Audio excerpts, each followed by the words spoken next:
जय जवाहर संगवारियों, मैं आपके रजनीश झा जी। अंगूठा छाप डोकरी ना, अंगूठा दिखाना है। मैं आपला ये बताए बर आया हूँ कि हर जन पगली फंस जावे की अपार सफलता के बाद हमार सुपरहिट डायरेक्टर सतीश जैन जी एक नवा फिल्म लेके आवत है जेकर नाम है चल हट कोनो देख ली।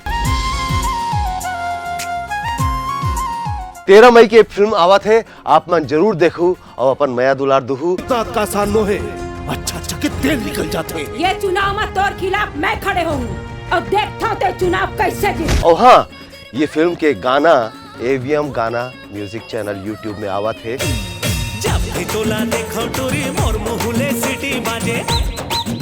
आप मन ओला जरूर देखू, लाइक करू, सब्सक्राइब करू और देखे भर जन भुलाहू। चल हट कोनो देख ली।